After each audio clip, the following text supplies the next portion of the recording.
말씀 보시겠습니다. 마가복음 1장 1절 말씀입니다.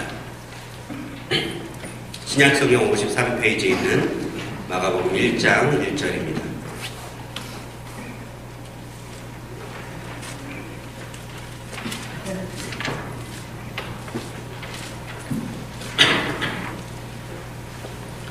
같이 합독하여 읽겠습니다.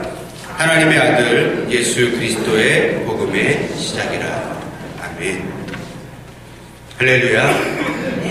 이 22일 날 주일 예배 오신 여러분 주의 이름으로 축복합니다. 오늘 설교 후에 칸타타가 있습니다. 이 칸타타는 이 예수 그리스도의 이 땅의 탄생을 축하하는 찬양으로 17세기나 18세기 전후의 이 바로크 시대 때의 어떤 성가의 어떤 성악의 한 양식인데, 지금은 이런 크리스마스나 부활절 때 연달아 하는 찬양들 일컬어서 칸타타다 이렇게 얘기를 하기도 합니다.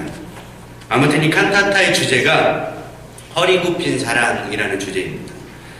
예수님이 이 땅에 겸손한 모습으로 우리를 섬기기 위해 허리를 숙이고 이 땅에 오셨다라고 하는 그런 내용을 찬양하는 것이죠. 오늘 말씀과 참 상통하는 부분이 있는 것 같습니다. 예수 하나님의 아들이신 그분이 하늘 모든 보좌를 버리고 이 땅에 오셔서 하나님 아들로서의 삶을 살아가시는 그 모습을 나타내시지 않습니까? 오늘 말씀은 이 복음에 관한 분명한 정의를 나타내줍니다. 여러분, 복음은 예수님입니다. 믿으십니까? 우리 한번 따라합시다. 복음은 예수님이다.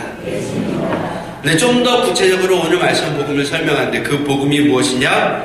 복음은 하나님의 아들 예수 그리스도다 라고 이야기할 수 있습니다. 하나님의 아들 예수 그리스도의 복음, 그렇게 하죠. 그러니까 하나님의 아들 예수 그리스도를 믿는 게 바로 복음인 것입니다. 그래서 우리가 그동안 한 3주 동안 예수라는 이름에 대해서, 그리스도라고 하는 호칭에 대해서, 또 임마누엘이라고 하는 단어에 대해서 다 나눠보았습니다. 오늘은 하나님의 아들이라고 하는 이 표현에 대해서 설교하고자 합니다. 여러분, 예수님은 하나님의 아들이십니다. 여러분, 믿으십니까? 오늘 예수님이 하나님의 아들이라고 하는 의미는 예수님이 그냥 한낱 인간으로 살다가 죽은 그런 어떤 위인 정도가 아니라는 것입니다. 예수님의 존재는요, 천지를 창조하신 전능하신 능력의 하나님, 즉 창조주의 아들이다라고 하는 의미를 담고 있는 것입니다. 신적인 존재라고 하는 것이죠. 그런데요, 우리가 믿는 신앙은 예수님이 신적인 존재다, 이것을 믿는 데서 그치는 게 아닙니다. 우리에게 믿는 신앙은 이 믿음이 예수님이 신적인 존재다라고 하는 이 믿음이 누구에게까지 연결되냐면 지금 저와 여러분에게까지 이 믿음이 전달되어지는 것이죠. 그래서 우리도 하나님의 자녀가 되었기 때문에, 예수를 믿음으로 말미암아 하나님의 자녀가 되었기 때문에 우리도 신적인 존재가 되어질 수 있다라는 것입니다. 그래서 우리도 이 땅에 하나님의 아들로서 예수 그리스도와 같은 하나님의 아들의 모습으로 살아가는 게 너무나 중요한 신앙의 모습이라고 이야기할 수 있습니다. 그리고 이런 믿음을 가져야지만 이 말씀이 진짜 저와 여러분의 것이 되어지는 것이거든요. 여러분, 이 말씀을 믿으실 주의 이름으로 축복합니다. 제 성경을 찾아보니까 하나님의 아들이라는 표현들이 여러 가지가 있습니다. 예수님을 향하여, 때로는 우리를 향하여 하나님의 아들이다, 하나님의 자녀다 이렇게 표현을 합니다. 그런데 특별히 두 부분, 하나님이 직접적인 음성으로 너는 내 아들이다 이렇게 표현하신 부분들이 있습니다. 특별히 예수님 당신이 본인의 아들, 하나님의 아들이심을 표현하신 말씀들이 있습니다. 첫 번째는 예수님이 세례 요한에게 세례를 받으실 때 하나님이 직접 음성으로 내 사랑하는 아들이다 표현합니다. 그리고 두 번째는 언제냐면 변화산상에서 예수님의 용모가 변하실 때, 그때 모세와 엘리야와 함께 있을 그때에 하늘에서 하나님께서 음성이 직접 들려서 예수님이 하나님의 아들이라고 표현하고 계신 것을 보게 되죠. 성경을 한번 찾아보겠습니다. 마가복음 1장 11절. 마가복음 1장 11절. 우리 같이 합독하여 읽어보겠습니다. 시작. 하늘로부터 소리가 나기를 너는 내 사랑하는 아들이라. 내가 너를 기뻐하노라 하시니라. 아멘. 여러분, 상황은 이렇습니다. 예수님이 세례 요한에게 물로 세례를 받으실 때 하늘이 열리고 성령이 비둘기같이 예수님 머리 위에 임하시면서 하늘에서 소리가 났습니다. 뭐라고요? 너는 나의 사랑하는 아들이다. 그리고 내가 너를 기뻐하노라. 또 한번 찾아보겠습니다. 마가복음 9장 7절입니다. 마가복음 9장 7절.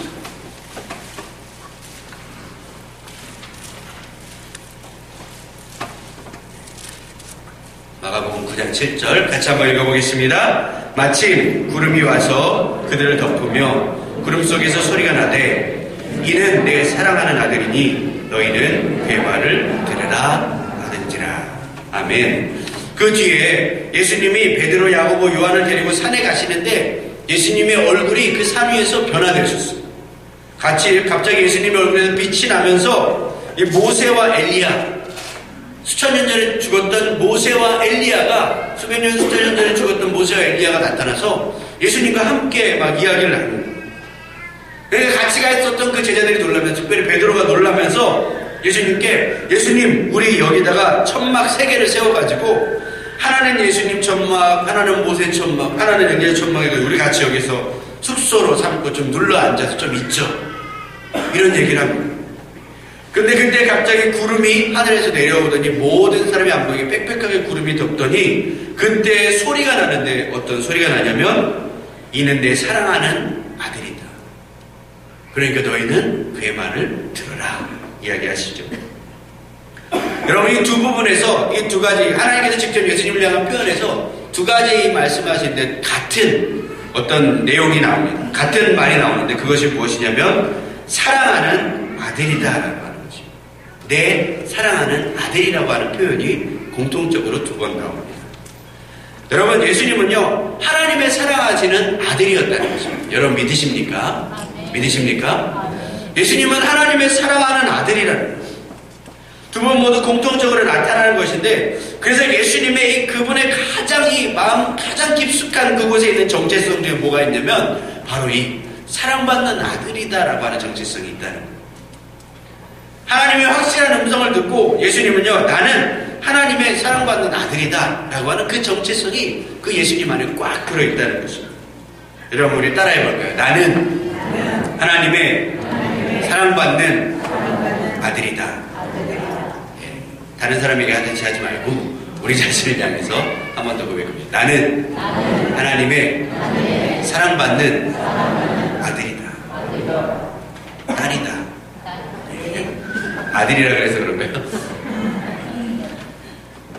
그러니까요 다른 사람들이 예수님을 향해서 막 욕하고 저주하고 너 2단이다 3단이다 어디 감히 하나님의 이름을 망령되일 거냐 어디 감히 하나님과 동등한 자격으로 네가 신처럼 하나님 아버지라 막 이렇게 함부로 부르냐 막 이렇게 막 사람들이 이야기해요. 어떻게 네가 하나님과 동급으로 살려 하느냐 너는 돌 맞아 죽어야 한다 하도 수도 없이 욕을 내대고 이 예수님이 하나님의 아들로서의 그 정체성을 막 흔들더라도 예수님께서 꿈쩍도 하지 않고 흔들리지 않으셨던 이유는 무엇이냐면 그 안에 나는 하나님의 사랑받는 아들이라고 하는 이 깊은 정체성이 들어있기 때문인 것입니다.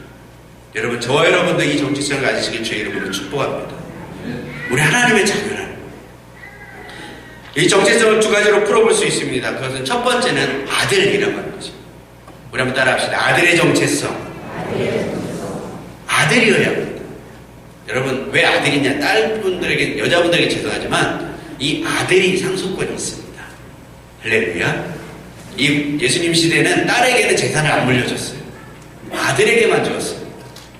여러분 여자는 뭐 재산을 못 받는다 이게 아니라 다 상속자 아들의 마음을 가지셔야 한다는 것입니다. 할렐루야. 그래서 이 예수님이 하나님의 아들이셨던 것처럼 우리도 하나님의 자녀 곧 아들인 것입니다. 후사 상속을 이어받을 자들이라는 것입니다. 로마서 8장 14절 15절에 무릇 하나님의 영으로 인도함을 받은 사람 곧 그 사람이 하나님의 아들이다 라고 이야기합니다.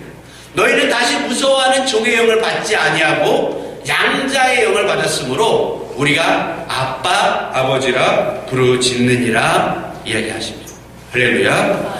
우리는 하나님의 양자가 되어서 그분을 아빠 아버지라 부를 수 있는 자들이라고 로마서에는 분명하게 이야기하고 있습니다.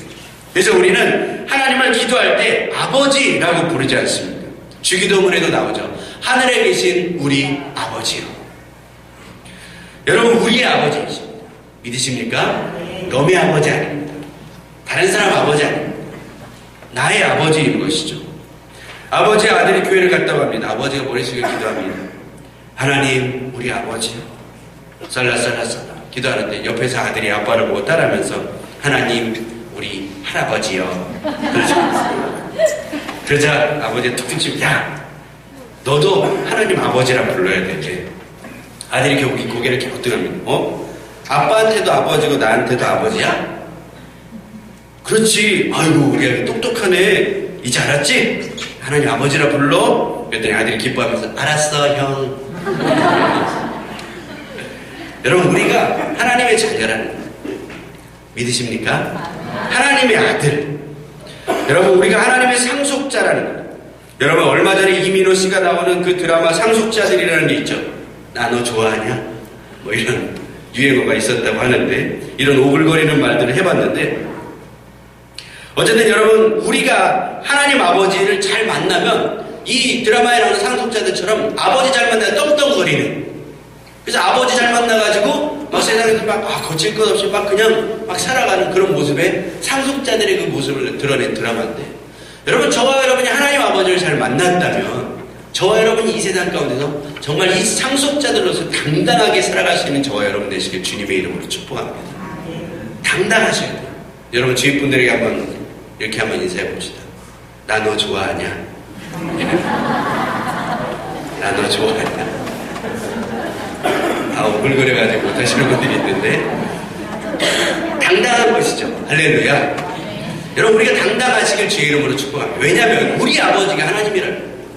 우리 아버지가 하나님. 여러분, 이게 믿음이 있으셔야 합니다. 할렐루야. 우리 아버지가 하나님이십니다. 그래서 여러분, 저와 여러분 이 아들의 고백을 당당하게 할 수 있게 주님의 이름으로 축복합니다. 하나님이 우리 아버지시고 우리는 그 창조주의 막대한 유산을 이어받을 상속자라고 오늘 말씀을 분명하게 이야기하고 있는 것입니다. 여러분, 이 상속자로서 이 당당한 아들의 삶을 살아가시길 주님의 이름으로 축복합니다. 그리고 두 번째 좀 나눠보면 사랑받는 자의 정체성을 가져요. 내가 사랑받는 자라는 것을 분명하게 알아야 합니다. 예수님은요, 이게 분명히 있었습니다. 내 사랑하는 아들, 하나님 말씀하시죠. 그냥 아들이 아니에요. 내 아들이다 이게 아니고 사랑하는 아들이에요. 사랑하는 아들. 아들도 그냥 아들이 아니라 사랑하는 아들이라는 거예요. 여러분, 하나님이 저와 여러분을 사랑하십니다. 근데 여러분, 우리는 이 사랑이라고 하면 조금 부담스러울 때가 있어요. 하나님 나 사랑하면 나를 저기 외딴 선교지에 보낼 것 같아. 그래서 하나님 나를 너무 사랑하지 마세요. 좀 부담스러워. 왜 우리가 이런 마음을 가집니까? 하나님 사랑 정말 좋은 것인데 우리가 왜 이런 마음을 가집니까? 왜냐하면 우리 부모님들이 이 하나님처럼 정말 온전한 사랑을 잘 주지 못했던. 그러니까 우리 부모님 사랑을 이렇게 부족한 사랑을 받다 보니까 하나님의 사랑도 그렇게 부족해 보여요. 특별히 우리 부모님들의 사랑을 이렇게 좀 보다 보면 부모님이 우리 사랑한다 그러는 게 굉장히 좀 부담스러울 때가 있습니다. 왜냐하면요, 우리 부모님의 표현 방식이 조금 이게 어긋나 있는, 잘못되어 있는 게 좀 틀린 게 좀 있는 것 같습니다. 우리는요, 사랑한다고 이야기하면서 혼을 냈습니다. 여러분, 부모님이 사랑한다고 이야기하면서 엇나가지 말라고 그렇게 혼을 내기도 하죠. 요즘 부모님들 진짜 자식 사랑하더라고요. 특별히 요즘 부모님들은요, 아이들을 얼마나 좋아하시는지 요즘 아버지들도 유치원, 학예회, 초등학교 운동회 막 이런 거 아버지들이 막 다 가가지고 막 사진 찍고 아이패드 가지고 막 찍고 카메라로 막 찍고 그렇습니다. 신문화죠. 어떻게 보면 새로운 풍경인 것 같습니다. 그런데 정말 이렇게 사랑하면서 자식을 키우는데 요즘 부모들도 그렇게 사랑하면서 자식을 키우는데 이상하게 자식들이 좀 못 나가요. 여러분, 왜 그럴까요? 이게 저는 표현의 문제라고 봅니다. 우리 부모님들 정말 자식을 사랑하는데 너무 자식을 사랑하니까 이 자식이요, 걱정이 돼요. 그래서 뭐 하거나 실수하거나 하면 걱정이 돼가지고 애들의 미래가 걱정이 되니까 그렇게 말하죠. 야, 그러면서 화를 내면서 이야기합니다. 너 그렇게 살다가 거지 된다. 너 그렇게 막 함부로 쓰다가 너 가난해진다. 그렇게 하지 말아라. 왜 그렇게 하냐. 이런 말들을 많이 하죠. 왜요? 그 마음의 깊은 동기는 자녀가 걱정돼서 그래요. 자녀의 앞길 걱정. 이 험한 세상 살기에 이 자녀가 이런 마음 가지고 어떻게 살 수 있을까? 걱정되니까 부모님들이 그 미래도 모르고 살아가는 그 애들을 보면은, 철부지 같은 애들을 보면 짜증이 나는 거예요. 그래서 화를 냅니다. 자녀들에게. 그러면 여러분 자녀들의 입장에서 보십시오. 자녀들이 생각을 할 때 어머니가 화를 내면서 아버지가 화를 내면서 이야기할 때 우리 아버지가 나를 진짜 걱정해 주시는구나.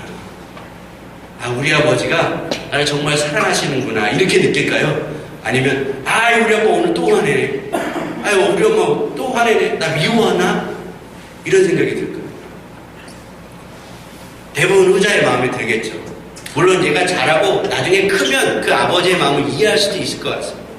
근데 그 당시에 그 아이의 입장에서는 적당한 부모의, 정말 정확한 부모의 사랑을 제대로 공급받지 못하는, 사랑을 잘못된 표현으로 받는 거예요. 그러니까 그 사랑이요, 온전히 그 자녀에게 100% 흡수가 되는 거예요. 부모는 100%의 마음으로 사랑을 가지고 이야기하는데 자녀가 받는 사랑은 10%, 20%. 그러니까요, 우리 자녀들, 요즘 시대의 모든 젊은이들의 공통적인 코드가 친구들도 많고 아는 사람도 많고 아는 것도 많고 다 주변에 풍족하고 먹을 것도 많고 가진 것도 많고 다 풍족한데 애들이 외로워요. 고독해요. 어른들도 아마 그럴 것입니다.